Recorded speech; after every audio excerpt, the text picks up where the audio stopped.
बिस्मिल्लाहिर्रहमानिर्रहीम, अस्सलाम वालेकुम। आज हम कुछ इम्पॉर्टेंट चीज़ें ग्रुप्स को लेकर प्रूव करेंगे। लास्ट क्लास में हमने ग्रुप को डिफाइन किया था और एक दो एग्जांपल्स डिस्कस की थी कि ग्रुप क्या होता है। ग्रुप एक ऐसा सेट होता है जिसके ऊपर एक बाइनरी ऑपरेशन डिफाइन होता है और उस बाइनरी ऑपरेशन के रिस्पेक्ट से वो क्लोज होना चाहिए, एसोसिएटिव होना चाहिए, आइडेंटिटी उसमें एग्जिस्ट करनी चाहिए और हर एलिमेंट का इन्वर्स एग्जिस्ट करना चाहिए। तो ऐसी कलेक्शन को हम क्या कहते हैं? ग्रुप कहते हैं। अब हम ग्रुप में प्रूव करेंगे कि आइडेंटिटी एलिमेंट सिर्फ एक ही हो सकता है, एक से ज्यादा आइडेंटिटीज नहीं हो सकती। ठीक है, prove that identity in a group, identity element in a group is unique. इसका प्रूफ स्टार्ट करते हैं, देखते हैं इसके प्रूफ में क्या है। On contrary we suppose E1 E2 belongs to G B two identity elements.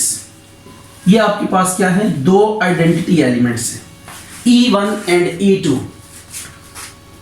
This implies for any A belongs to G implies E1 A E1 ये भी A के इक्वल होगा और E2 A E2 ये भी A के equal होगा। अब इनको हम कंपेयर कर लेते हैं तो रिस्पेक्टिव साइड्स कंपेयर होंगी आपके पास। कंपेयरिंग 1 एंड 2, ये पहली के साथ कंपेयर होगी, सेकंड के साथ और थर्ड वन के साथ। तो A के इक्वल है, उसको लिखने की जरूरत नहीं, हम फर्स्ट वाली को कंपेयर कर लेते हैं। E1A is equal to E2A। A cancellation law से कैंसिल हो जाएगा तो E1 is equal to E2 by right cancellation law. Right cancellation law से क्या हुआ? A राइट साइड से क्या हो गया? कट गया। तो जब A कटा तो E1 is equal to E2 आ गया। तो अब E1 और E2 आपस में इक्वल आ गए। हमने कहा था नहीं भाई ये दो आइडेंटिटी एलिमेंट्स हैं, लेकिन एंड पे पता लगा कि ये इक्वल है। तो नंबर्स की इक्वालिटी, एलिमेंट्स की इक्वालिटी कब होल्ड करती है? जब वो सेम हो। तो इसका मतलब E1 और E2 डिफरेंट नहीं है, ये दोनों के दोनों सेम है, which is a contradiction. So our supposition is wrong. So our supposition is wrong. Hence, identity in a group is unique. तो आइडेंटिटी क्या होगी? किसी भी ग्रुप में यूनिक होगी। ठीक है। अच्छा, यहाँ पे एक बात हम कर देते हैं। On contrary we suppose E1 E2 B2 identity elements in a group G। ये एक बात आपने साथ लिख देनी, क्योंकि जी को हमने ऊपर कोई यहाँ पे तस्करा नजर नहीं आता थ्योरम में कहीं पे भी। तो जब भी कोई नई चीज आप इंट्रोड्यूस करवाते हैं तो उसका इंट्रोडक्शन जरूरी है कि वो चीज क्या है। तो जी हमने यहाँ पे इंट्रोड्यूस करवाया, कैपिटल जी। तो इसके बारे में आपको बताना होगा कि ये ग्रुप है कोई। अब सेकंड थ्योरम करते हैं। बिल्कुल इसी तरतीब पे हम प्रूव करेंगे कि हर एक एलिमेंट का जो इनवर्स होगा वो यूनिक होगा ग्रुप के अंदर। ग्रुप के अंदर ऐसा नहीं हो सकता कि एक एलिमेंट के मल्टीपल इनवर्सेस एग्जिस्ट करें। कोई भी एलिमेंट आप पिक करेंगे उसके अगेंस्ट सिर्फ और सिर्फ एक ही इनवर्स एग्जिस्ट करेगा। ये एक थ्योरम है हमारे पास, बिल्कुल इसी पैटर्न पे इसको भी प्रूव करेंगे। Prove that in a group G inverse of each element is unique। Her element का इनवर्स क्या होगा? यूनिक होगा। अब ये प्रूव करना है, तो अब इसका प्रूफ कैसे करेंगे? अब देखिएगा, late G be a group and A belongs to G। हमने एक एलिमेंट पिक कर लिया, G में से कोई एक एलिमेंट ले लिया। अब प्रूव करेंगे कि इस एलिमेंट का सिर्फ और सिर्फ एक ही इनवर्स एग्जिस्ट करेगा, यानी हर एलिमेंट को हम लेकर जब चेक करेंगे तो उसका हर एलिमेंट के अगेंस्ट सिर्फ एक इनवर्स होना चाहिए उसका। ठीक है, तो अब हम यहां पे क्या करेंगे, हमने कोई ग्रुप एज्यूम कर लिया, उसके अंदर से एक एलिमेंट पिक कर लिया। अब हमने ये प्रूव करना है कि इस एलिमेंट का सिर्फ और सिर्फ एक इनवर्स ही होगा। तो उसके लिए फिर हम कॉन्ट्राडिक्शन मेथड यूज करेंगे। On contrary we suppose B1 and B2 be two inverses of A contained in G. This implies, देखें अब ये इनवर्स है ना, तो इनवर्स का क्या सीन होता है कि जब उस एलिमेंट से उसके एलिमेंट से मल्टीप्लाई करते हैं तो आइडेंटिटी आता है। ठीक है, ये B1 भी इसका इनवर्स है और B2 भी इसका इनवर्स है। मैं अभी एक ही लिख रहा हूं, दोनों साइडों से भी आप लिख सकते हैं, जिस तरह पिछले क्वेश्चन में आपने किया था कि A B1 B1 A। चलिए लिख लेते हैं, नो प्रॉब्लम एट ऑल। ये आ गया A B1 B1 A is equal to E, और इसी तरह A B2 B2 A is equal to E, ये आपके पास आ गया। वेयर E अभी हमने नया इंट्रोड्यूस करवाया, तो E के बारे में बता दें। E is identity in G, ये साथ मेंशन करना है। E क्योंकि नई चीज आई है हमारे पास, तो इसके बारे में बताना। ये E यहाँ पे आइडेंटिटी एलिमेंट है। तो इनवर्स की क्या डेफिनेशन हमने पढ़ी थी कि जब भी दो एलिमेंट्स को आप मल्टीप्लाई करें या उनका जो भी बाइनरी ऑपरेशन है वो बाइनरी ऑपरेशन उनके बीच में अप्लाई करें तो आइडेंटिटी आनी चाहिए उस सेट की। तो वो उस सेट में जो दो एलिमेंट्स होंगे जिनका प्रोडक्ट या जिनको बाइनरी ऑपरेट करवाया, तो आपके पास आइडेंटिटी एलिमेंट है, तो उन दोनों एलिमेंट्स की कलेक्शन के प्रोडक्ट को, या वो जो दो एलिमेंट्स होंगे वो एक दूसरे का क्या होंगे, इनवर्स होंगे। अब हम क्या करते हैं, कंपेयरिंग कर लेते हैं 1 and 2। कंपेयरिंग 1 and 2, 1 और 2 को कंपेयर कर लें तो वही सीन है, पहला पहले से कंपेयर होगा, दूसरा दूसरे से, तीसरा सेम है, तो ये कंपेरिजन इसलिए हम कर सकते हैं। तो AB1 is equal to AB2 होगा। अब दिस इंप्लाइज कैंसिलेशन ला लगा यहाँ पे, तो B1 is equal to B2 आ गया बाय लेफ्ट कैंसिलेशन लॉ। तो B1 B2 के इक्वल आ गया, विच is a contradiction, which is a contradiction, so our supposition is wrong. So our supposition is wrong. Hence A has unique inverse. Since A is arbitrary, so in a group G,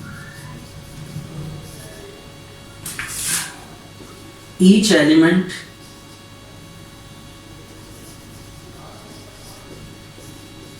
has unique inverse. ये एक कोई arbitrary element था, तो इसको हम generalise करके तमाम elements के लिए क्लेम कर सकते हैं। तो ये था जी आपके पास थ्योरम, जिसमें हमने प्रूव किया कि किसी भी ग्रुप में जो इनवर्स एलिमेंट होगा वो क्या होगा, यूनिक होगा। अब इसके बाद नेक्स्ट कैंसिलेशन लॉज को प्रूव करते हैं, जो हमने इन दोनों क्वेश्चंस में यूज किए हैं।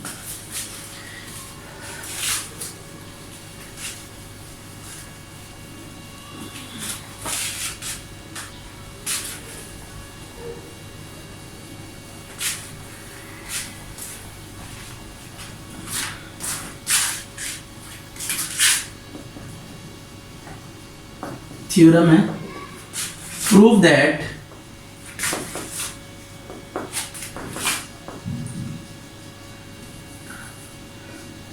cancellation laws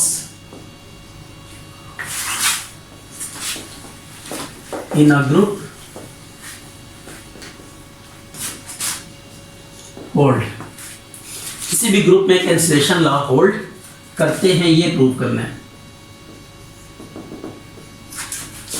Let G be a group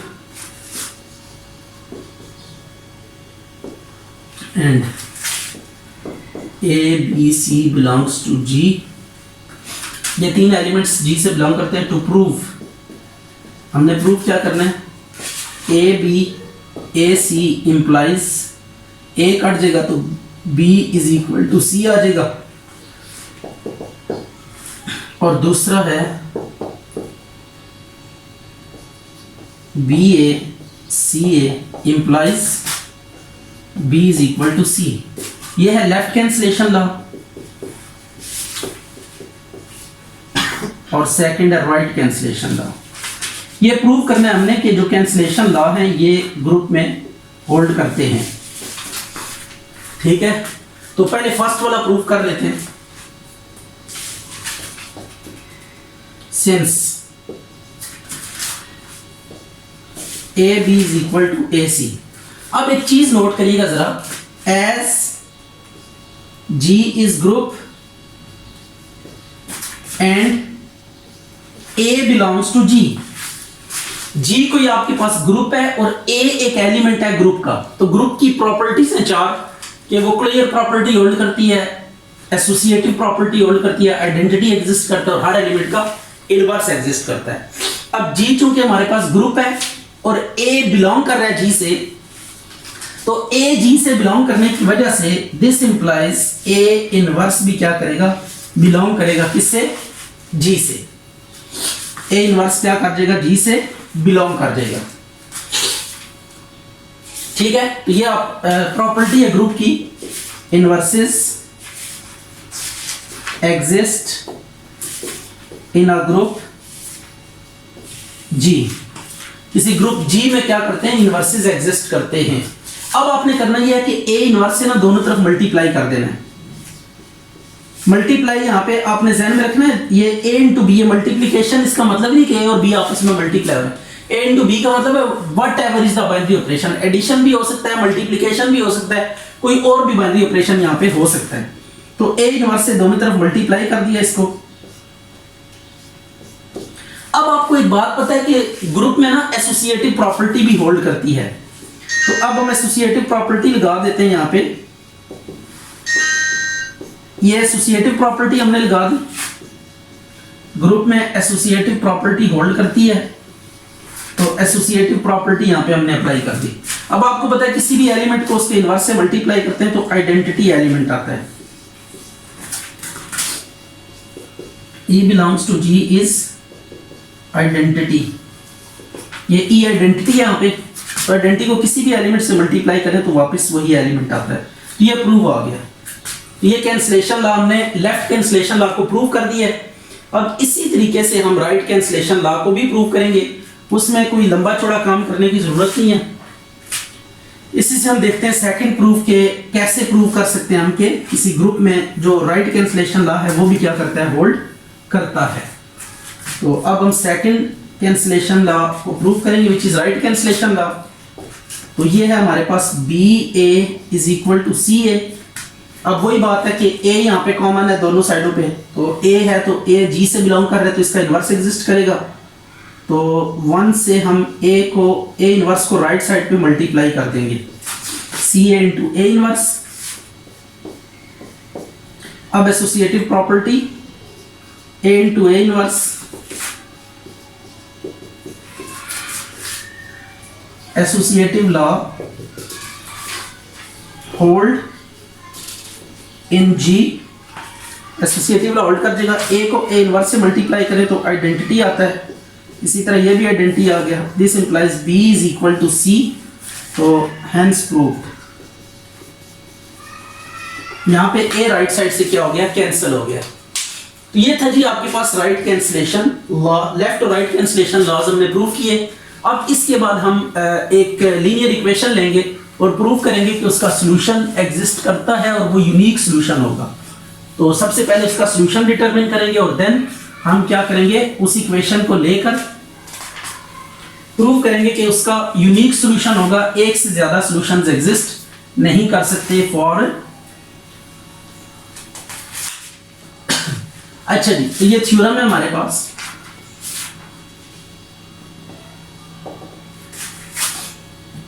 prove that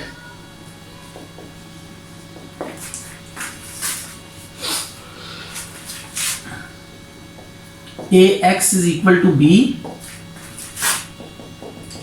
x is a is equal to b has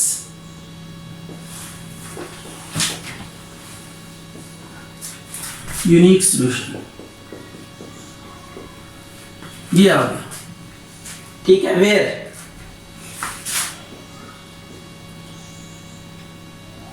AXB belongs to G and G is a group।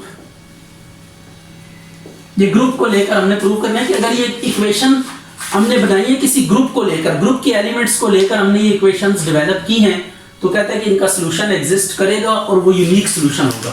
पहले फर्स्ट वाले का प्रूफ देखते हैं कैसे होगा।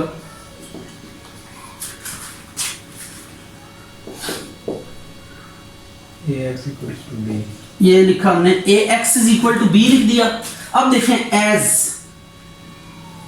a belongs to g and g is group, g क्या है, कोई ग्रुप है, तो this implies a inverse belong करेगा g से। इनवर्सेस क्या करते हैं, एग्जिस्ट करते हैं, इनवर्सेस एग्जिस्ट इन g। अब आपने करना यह है कि देखें आपके पास ये a बिलोंग कर रहा है g से, g कोई ग्रुप है तो इनवर्स एग्जिस्ट करेगा।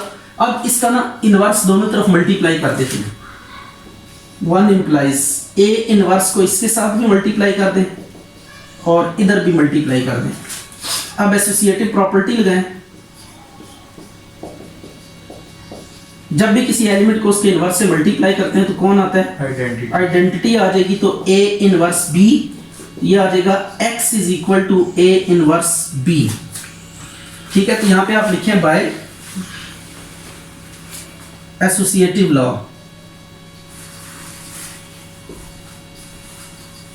g में एसोसिएटिव लॉ होल्ड करता है और e is identity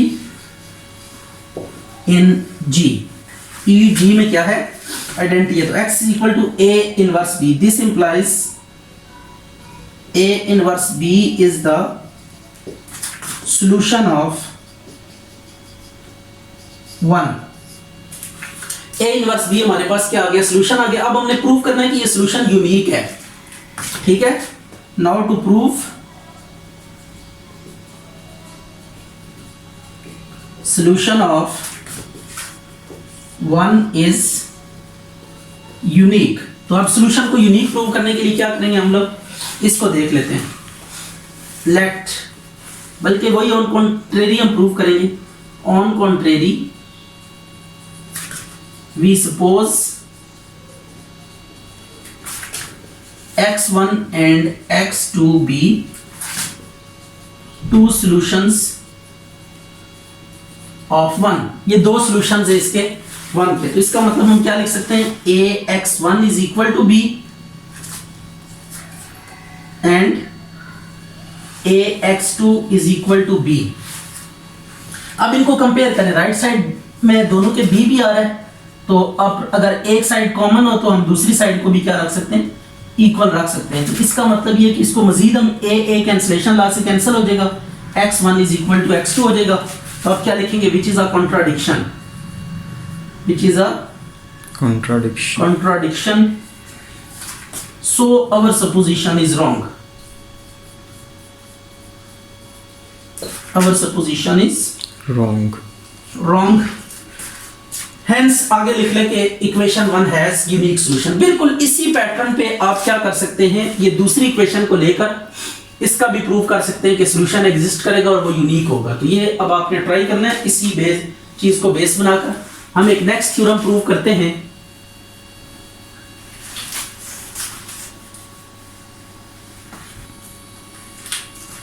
Theorem, prove that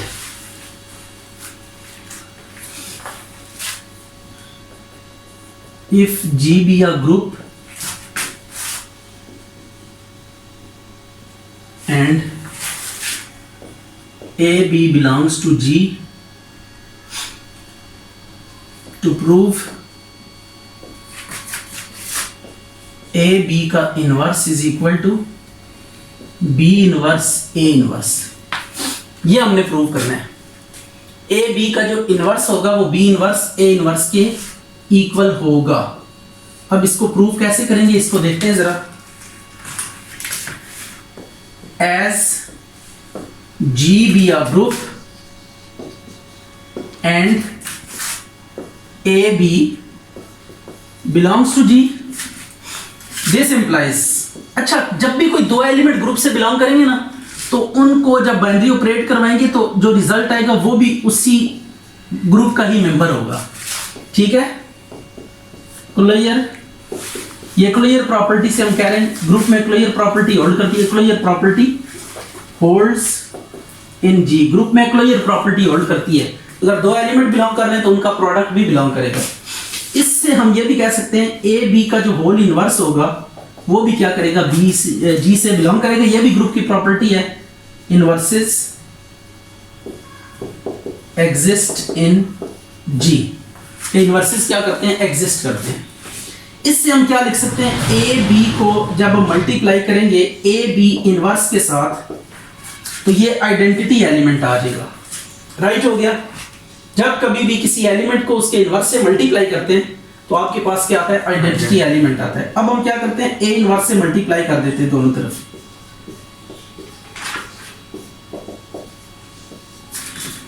A inverse से मल्टीप्लाई कर दिया तो अब एसोसिएटिव प्रॉपर्टी हम होल्ड करेंगे। A inverse A into B, A B का inverse is equal to A inverse. जब भी आइडेंटिटी से कोई एलिमेंट मल्टीप्लाई होता है तो वापस वही रिजल्ट आता है। तो आप किसी भी एलिमेंट को उसके इनवर्स से मल्टीप्लाई करेंगे तो आइडेंटिटी आ जाएगी, b A b inverse is equal to A inverse. अब ई और बी आपस में मल्टीप्लाई होंगे तो b into a b inverse, identity one की तरह मल्टीप्लाई होती है। इसी तरह आपने बी इनवर्स से मल्टीप्लाई करना है दोनों तरफ। तो b inverse b into a b inverse is equal to B inverse A inverse. तो जब भी किसी एलिमेंट को उसके इनवर्स से मल्टीप्लाई करें तो आइडेंटिटी आ जाती है, ए बी इनवर्स बी इनवर्स ए इनवर्स। और आइडेंटिटी को अंदर मल्टीप्लाई करें तो आ जाएगा ए बी का whole inverse is equal to B inverse A inverse as required. ये प्रूव हो गया।